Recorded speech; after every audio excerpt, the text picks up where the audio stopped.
How we doing, everybody? It's Watch Display here. I have not posted a video in ages. If I do post videos, I don't plan to do a whole lot of editing because it's going to kind of pump out some content without taking a whole lot of time to upload. But today, I am wearing the 168000, so basically the 16-8000 Rolex Submariner with a faded bluish gray insert with a sponge dial, and it's hard to see in the video, but the patina on this one is original tritium, and it is a custard, almost like a creamy custard color to it. It's very nice, nice and sharp. You can see thick lugs. This is what the extra zero is it actually is made out of 904L stainless steel.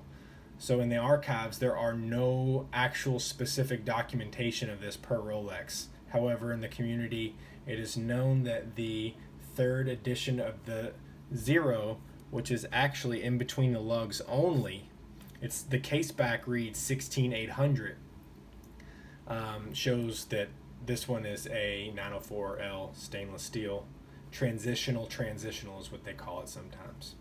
All right, today I have for you the Zenith Elite Captain Central Seconds. And this is, like it says, the Elite, so this is not the El Primero. However, there are some benefits to the Elite. I've mentioned it on previous videos before, but the Elite is hacking, and it also has bidirectional date change. So if I were to want to change this 13 to 14 or 12, I can rotate it without worrying, either way, counter or regular clockwise, without worrying about damaging the actual mechanism inside. So this is a boutique edition. It is a Palladium, which Palladium is in the same class of element as Platinum Fume Dial, and it's actually the smoke. So the center has this almost silvery metallic color to it, and the outer edges are this kind of dark charcoal gray to black fade. And you can see definitely in certain lighting, due to the blue AR coating, that it almost gives off a champagne kind of golden color in certain parts of that transition. So depending on the strap that you're wearing, you can get more tones of gray versus brown. So if I threw this on a dark brown strap, it seems to pick up a lot more of the champagne tones versus the gray tones. This does have a light sunburst. You're probably not going to be able to see it in the video, but it definitely does. And you will see that these hour markers are superb. They are that of the level of like a Grand Seiko in terms of the shine, the finish, and just the overall sheen of these markers. They glisten in the day, they glisten at night, they glisten always. And I think that's what Zenith does really, really well, is their overall execution. This is a 40 millimeter case, and it is right around 8.5 millimeters thick. And correct me in the comments below, but I believe the Audemars Piguet Ultra Thin is like 8.2 or 8.3 millimeters thick. So you can see this is a super, super thin watch. And as I mentioned before, it has the Elite caliber in it. It's a more modern movement of the El Primero. It's finished very nicely.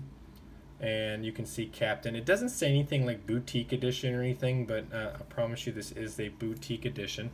Let me just wipe off any dust here. And at first glance, you think it's a pretty kind of lackluster case until you really start looking at it, and you have this beautiful brush finishing on the hoods of the lugs, and you can see that you really got like almost a chamfer going down the lug, almost a brushing on the front tip of the lug, and then the beautiful polished finish on the side. And you can see the sapphire crystal actually almost tucks over the side case on this bezel, so it just really has a really nice look to it, and it's actually done a lot better at further glance. It's just a really well executed watch. It does have the Zenith crown here. I have it on a Epson leather handmade strap. This one was from Oyster Camu from Instagram, but here's the strap that comes on it. This is a smaller rectangular pattern. It's either alligator or crocodile, I'm not quite sure. And it has the old-fashioned vintage style tang buckle, Zenith of course.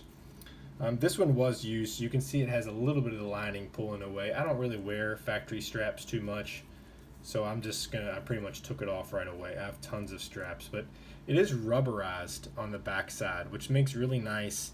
It's been like in the 90s here lately, and even when I did wear this when I first got it, because when I first got it I wore it on the regular strap for a couple days, and even when I sweat it wasn't uncomfortable, versus this one has more of that calf skin on the bottom, so it is more susceptible to holding moisture and of course staining this underside.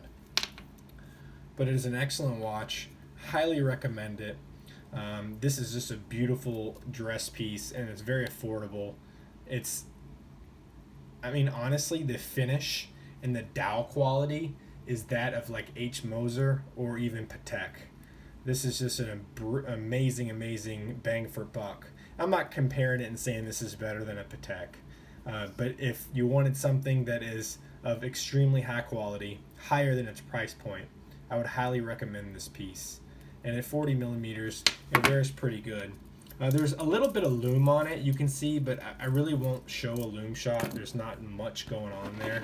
But let me put it on really fast and show you what it looks like on a 6.75 inch wrist. A lot of times watches that don't have a true bezel or a thinner bezel tend to wear a lot larger. I would say this one wears very true to size because the lug to lug is not that long. I would have measured the lug to lug prior, but I'll be completely honest, I didn't do it. But you can see there's not anywhere close to there being overhang on this watch on my wrist at 6 3/4 inches. So I think this one could wear all the way down to like a 5 3/4 inch wrist and up larger as well, because there's plenty of room for growth on this specific size. But it is a beautiful piece, and if you have any questions below, feel free to comment. And then also check me out on Instagram at Watch Display.